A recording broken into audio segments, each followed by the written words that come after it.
The views expressed by guests are their own and do not necessarily reflect the views of their organization. Welcome to the Enterprise Knowledge Cast, a look into the world of knowledge management, information management, data management, and everything in between. This is brought to you by Enterprise Knowledge. I'm Zach Wahl, founder and CEO of EK. Today, we're speaking with Lauren Reinhalter, Deputy Director of Research and Knowledge Management at the Council on Foreign Relations. Lauren, welcome. Thanks for being here. Thank you, Zach. I'm really excited to talk KM and everything. Excellent. So let's jump right in. Why don't you tell us a little bit, Lauren, about your role at the Council on Foreign Relations? Oh, sure. So for those people who aren't familiar with the CFR, we are a 100-year-old nonprofit organization in New York working in the foreign policy arena. Probably the first organization actually to work in that arena. And we are a pretty complicated organization because of that. We are first and foremost a membership organization. So people who do know of the CFR will probably know of it as like a membership space where people come and share ideas. And we have, heads of state, we have ambassadors, we have other foreign officials come and do roundtables and discussions. But we also are a publisher. We publish the magazine Foreign Affairs, which people may know from the airport. It's a big airport read. And we also are now jumping into the education space with a few online products, one being called Model Diplomacy, which is like Model UN, but like State Department. So we've got a lot of buckets going on. And we just actually reached our 100th anniversary like this year. So there's a lot going on with the centennial as well. So we're a multidimensional, very quirky organization. Well, congratulations on the 100 years. Why don't you tell me a little bit about what you do there? What does KM mean to the CFR? As far as I know, I'm the first dedicated KM person to be there. I mean, and that makes sense. You know, we're so old, and in some ways it's difficult because of the age of the organization to bring in ideas of KM. But I actually sit in the library at the council. We have a small special library there. I'm actually a librarian by education. So I am situated really well in the organization to have a hand in all the different projects. And by nature of doing reference work, which I still do as a librarian on that end of things, I actually am able to kind of assess more than people know with their questions. So I think that's been interesting. It's, some KM sits in HR, some KM sits in IT. I think having a library is rare these days to have a special library in a nonprofit organization. But I think it's a way in which we are succeeding because we're kind of the altruistic helpers. We don't mandate, we're very carrot, not stick. And it's worked out really well there. But so I'm kind of living there in the world where knowledge management and research management and digital asset management come together, because we are still doing, scholarly and academic research. And so, I have to bring in some of those sources into our general KM objectives. So it's a complicated and interesting project, but I think I've been there for 5 years, and I would say the program that I've initiated is finally embedded into the culture after, it takes years. But yeah, that's where we're at. Got it. So at this point, you've been there a while, and I want to hear more about the program. But before we get there, how do you actually define knowledge management? And if you were to ask like one of your CFR colleagues, what would they say? Like, what is KM at CFR? What is it actually for? What does it do? How does it help them do their job? Yeah, the $100 million question. What is KM? I mean, so I have a specific view of it from a library science perspective, but I guess when I think about it, it's taking 3 ingredients: people, information, and technology, and just kind of mixing them up to create some sort of a cultural behavior surrounding the practical, decision making that goes on. So I think that my colleagues would say that it is, for us at CFR, it is a culture, it is a pro-social activity. It's not, I think that because of where I sit outside of IT and outside of HR, it feels very like professional development in some ways. It feels natural, and I think they would say it's just about. I mean, they would probably say it's about me training them. To be honest, they would say, Uh-huh. "Oh, it's Lauren doing trainings all the time with us." And are those trainings about KM? Are they more about how do I capture my information? How do I share my tacit knowledge? Like, what are you teaching them? It is all of those things. So it is searching and using our institutional knowledge, of which we have 100 years worth, and leveraging that, especially right now with the 100th anniversary, leveraging some of that more archival stuff. But also, I think that's easier. And then, I'm a librarian, so searching is easier. I think that the harder part is ingraining in people that what they're creating is important and bears the necessity of us keeping it, in a not siloed, not just on their desktop, just sharing it. It's especially we have a young staff creating a lot of our content and a lot of our digital stuff. So, yeah, a lot of it is teaching people how to save and share their work and just empowering them to do that and feel confident that yeah, that we want it. So you mentioned something earlier, and I want to pull on the string. You mentioned that there's really not a mandate. It's not like you are using the stick or you're sitting in a part of the organization where you can decree this is how it will be done. So the carrot's tough when it comes to KM. How have you managed that? How have you convinced or coaxed people to exhibit good KM behaviors? Yeah, I mean, I think it's not necessarily the preferred or what I would suggest as the KM mandate, not having any, sort of bite behind the bark. It does make it really hard for me. It makes me have to like I'm always conscious of making sure I'm being enthusiastic and positive with people about things so that Yeah. because if you start to make it seem like a chore or like more work, it's just going to be a no pretty much straight up every time. So I do a lot of explaining to people how important what they're doing fits into the mission of the organization, so really being clear about that and just I wish sometimes I had more mandate power, and that makes me think that I hope to see in organizations more of a KM presence at like more multidimensional level, like a COO situation. We don't have a COO. So it can be hard. It's just a constant negotiation. And also what helps me is just being super honest with people about the limits of the things we have and the limits of things we can do, because I just make sure that I do my due diligence and we can empathize with each other. I think that's helpful. But luckily I do sit under the VP, vice president of the whole organization. So he can if I really need help, he can kind of make that happen. So like we do have a mandate for like the research management in the library, and we do have one for digital asset management specifically. Yeah. So we do it like piecemeal. It sounds like there's some leadership support there as well. And obviously, that's an important part of the puzzle. You hit on a couple, I think, really important words. I mean, bringing your enthusiasm to this and also empathizing with folks. It sounds like you are taking a really human approach to getting people to swim in the same direction. I wonder, for me, in organizations like that, what it really comes down to is helping people understand not just why it's good for the organization, but why it's good for them, how it will save them time, how it will help them learn or be more effective.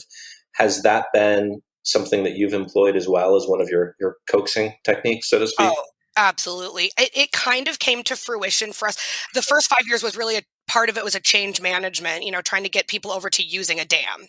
And it was a lot of that, of just telling, trying to explain why this was better. It was pretty obvious for us in a lot of ways, because since we're 100 years old, a lot of our digital assets were like literally on VHS and on floppy disks and on like Is that even like CD. digital?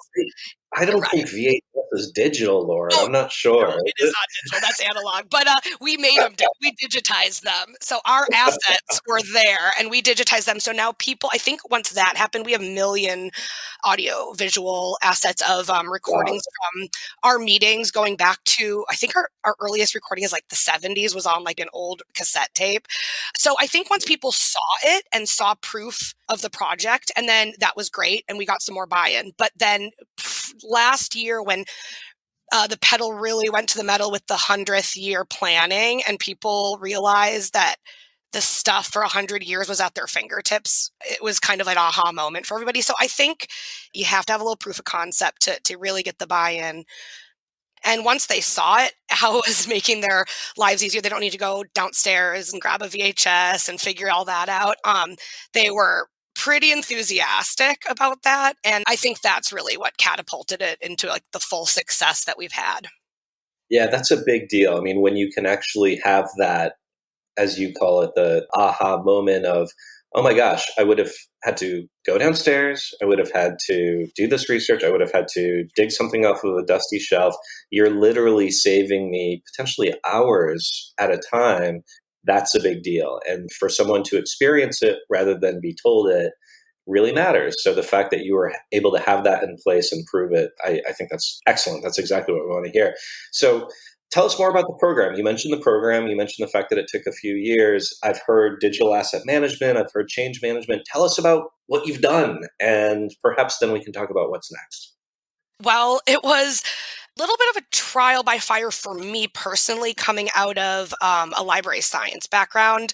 So, to actually come from that really academic world into a very business oriented place, even though we are a nonprofit, we have pretty specific objectives. So that was at first, I mean, I knew about digital asset management and metadata, obviously from my background, but the hardest part for me was just managing the personalities and the dynamics of the organization and the departments, because that was new to me. And I think that's a huge part of a positive and successful KM project. And because I was so new when we were rolling out DAM, I didn't understand probably as much of the nuance of this 100-year-old institution, how these departments are working together, what do these products actually look like.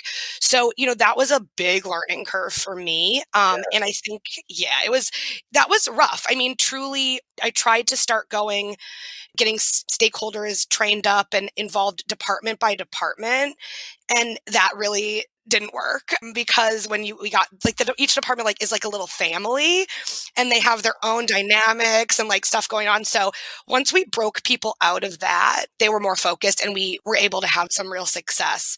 So I'm just kind of there overseeing how all of our systems work together now. We have a CRM, we have a CMS, we have a DAM, and I also run a research portal for our actual researchers. So that's, all of our databases. And then we also have an archive. So for me, it was reining in the sprawl.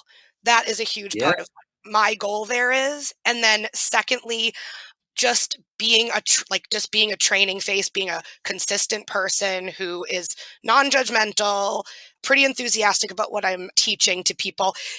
The reputation of the person who's going to be the face of the program is super important. And I actually think that that's a soft skill that can't be discounted, because, I do have that library science background, but so do many, many other people. And I think that it takes a real type of personality, patience, and also just I don't take things personally when people I'm pretty dispassionate about the systems that we use, because I'm a user-centered person. So trying to, focus on the people and empathize with them on the technology, rather than feeling so much ownership of the DAM that it really offends me that you're not using it or something like that. So it's been a lot of just creating the right environment and creating basically my reputation in the organization, doing PR. That's a word I don't think is used enough in KM, but you hit on a key point. There is a marketing aspect to this. And so you've used the words empathy and enthusiasm, but you've also talked about this idea of PR, the idea that you effectively have to market knowledge management. Let's talk a little bit more about those tools. So you don't sit in IT, and yet you have responsibilities for CRM, CMS, DAM, research portal. How does that work? How do you interface with IT? How do you make sure that these, as you say, these tools have a human-centered design aspect to them when you don't own them? That's hard. Our CMS, I don't own all of them. I own the DAM. We own the DAM, the archive, the intranet, and then IT owns the CRM and our digital team owns the CMS. But it is a ton of feedback from us and teaching and trying to integrate. I mean, integrating the systems is so easy technically and so hard interpersonally because it's always who's going to push the information, who's going to pull. But it's hard. I mean, we're a small organization. So to be clear, like back when we were at work, I sat a few feet from IT. So Yeah. I'm constantly with them. But now that, honestly, now that we're working from home, it is a little bit more challenging. That's something that's a constant project for me is just getting everybody to work together. Because we are Okay. we're 100 years old. Everybody's a little bit siloed in their departments. Sure. But it sounds like they are willing to, if not take their cues from you, then certainly support the design and redesign of these systems to make sure that they really work for your users. Am I getting that right? Yeah, I do a lot of consulting for other departments. So Mhm. if like, for instance, we have an outreach department who does, some stuff on the Hill, some stuff nationally. And they need, if they need a different system, like for instance, they needed a policy management, I'm going to help them assess it. So I'm always assessing, making sure that we're getting the right system. So yeah, I come in at that part heavily. I want to shift a little bit. Sometimes I hear from people, especially when they're in house in a KM position, that there's not enough of an advancement track for them. But it's interesting to me, I saw in your profile that you've been promoted, I think, 3 times since you've been at CFR. You were a knowledge management and research librarian, then you were an associate director, and now you're a deputy director. You've moved up in KM. Can you share with our listeners what your approach to that was? How did that work? How did you ensure that you continued to, really excel in your organization? Yeah, I think that's an important question. And it kind of goes back to something I said, which is I want to start seeing more people from the KM world moving into more senior and decision making, even, C-suite positions, because I think a lot of us are well equipped for that with our high level view of systems. And that I think that I've been kind of carving my own path at this organization because there was not a KM person and because I have a lot of leeway to create the program. But that being said, I can't emphasize enough how important the soft skills are. And those will get you noticed, I guess, as far as moving up presentation skills, instruction skills, just how to lead a meeting, get stakeholders. So I've been doing a ton of professional development for myself in that world and kind of bringing my library science theory over into a more humanized approach. But yeah, I think a lot of it is carving your own career path and making a case within your organization to HR, to whoever's going to, help you move ahead, that this is important, that Yeah, I can help you with this and you're going to see some deliverables. And I think it's really like, again, it's just the PR, but like for yourself and for the program. perfect. I mean, it goes back to the marketing. You're marketing yourself and your value in the position as well as KM as a whole. That's great. Oh yeah. Following along that same track, you were a librarian before you were a KMer, and obviously those things are very related, but you've been in this field for a while. Why did you choose this field, and how did you select knowledge management as a place where you want to grow? It is interesting how the worlds of library science and knowledge management are really siblings. And I never knew what KM was, to be honest, when I was working as a records manager for a while. And then I went to get my master's in library science, thinking I was going to be a reference librarian in academics. And I did that for a while. And I love it. But once I moved over to the council, half my job is running the reference program and the research, but there was this potential for this other part. And I didn't really know what KM meant at that time as a whole, but I saw the skills that were needed and I saw the tasks that were going to be within the job. And I said, well, I have all of those. It's about metadata, it's about, instruction, it's about information architecture. These are all things that I have a master's degree in. So I just, said, okay, well, this is just another word for what I'm used to doing. But as I worked in this world and as we rolled out the dam, and as I looked into and did a lot of reading on what is change management because of some of the friction points I was hitting, it opened up a whole other world to me. And honestly, because I'm an academic, I'm a journal reader, I'm a conference attendee, that kind of stuff. So realizing that there was a world where I could utilize my library science theory, but not necessarily in a library setting, and can use it to help make decisions at a higher level, I kind of got addicted to that. And being able to work with people other than, I love my researchers, they're my heart, but being able to help people in a corporate environment was new to me. And I like that pace. Excellent. There's a transformative nature to KM that can be really satisfying, right? You're going to help the business do better. You're going to help the individuals within the business ideally learn more effectively, excel at their job, ideally have their job be easier for them. There's a lot to enjoy within the field. So Lauren, you represent not just KM. I hear that you're effectively a service center, you are a trainer or instructor, and you're driving KM systems and programs. What's your advice to somebody else who is being asked to wear multiple hats in an organization or being asked to drive KM in a smaller organization? Again, I think just being very patient is huge. I'm not a patient person by nature, but if you can just try to go at the pace of the user, that's been a huge driving force in my practice. But really, I think the biggest thing is just being user centered, just making sure that everybody has an understanding of everything before you start moving forward. We need to move at our own pace. Really not focusing so much on gathering the systems just for the sake of gathering the systems. If you are a small organization and you don't need the $50,000 LMS or you don't need the SharePoint, you can make your own internet. I think it's a lot about that. You use what works rather than what you're getting sold. So that's my other, use what works and what you can afford.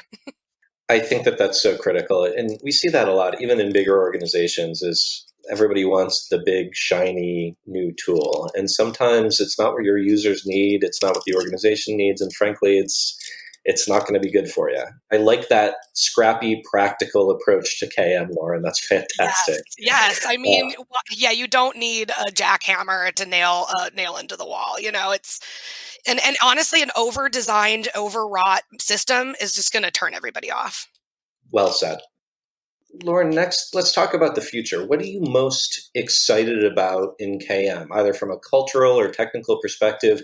What really fires you up right now? Well, I think the work from home has exploded the possibilities for our world to, kind of force people to comply. We have to work smarter. And the thing that I'm the most excited about is kind of at the intersection of tech and people where I live, and it is virtual reality. I think that is going to be maybe not the near future, but the maybe medium and future of immersion and collaboration. I think VR workspaces are definitely the next thing. I see that Microsoft is already integrating with Oculus, and it's a really nice way for people to work together. It's pretty egalitarian. You're an avatar, and I think it's going to really revolutionize the processes of collaboration. It's interesting for me because I broadly agree and I'm excited about it, but it's the avatars I'm getting stuck on. Here we are on a podcast, and yet for our listeners, what you don't see is the fact that we're also looking at each other. We've got a video on the side, which to me is so important. And seeing the expression on somebody's face, whether they're nodding or shaking their head, whether they're drifting off to the side, that's so important to me. And you can't capture any of that with an avatar. So do you have a different experience? Or to me, I don't know if VR is going to do it for me until I can really see a true representation of the person with whom I'm speaking and supposed to be collaborating. I totally agree. I'm a total body language person when I'm teaching and meeting, but I think we're like, that's why I say medium long term, because I think we need to make big improvements with that. But you're already seeing it. Like, we're in the second generation now of some of the technology there, and it's getting pretty crazy real. And with haptics growing and sort of that immersive, it's going to pretty soon, it's just going to be us and we'll be holograms in there. But I agree. I think that's a huge part. But I mean, yeah, seeing each other laugh, seeing each other smile, I think that's no small thing. And I think once it gets there, I think now then we're in business. But yeah, I agree. The avatars are a little clunky right now, a little Web 2.0 right now. Yeah. Well, I'm ready to be a hologram whenever you are. Just let me I'm know. absolutely ready. Wow. Lauren Reinhalter, Deputy Director of Research in KM at CFR. Thank you so much for being with us today. This was a really great conversation. Yeah, thank you. This was super fun. For everyone out there, thanks for listening to this episode of Knowledge Cast. Check out more information on KM at enterprise-knowledge.com. Have a great day, everybody.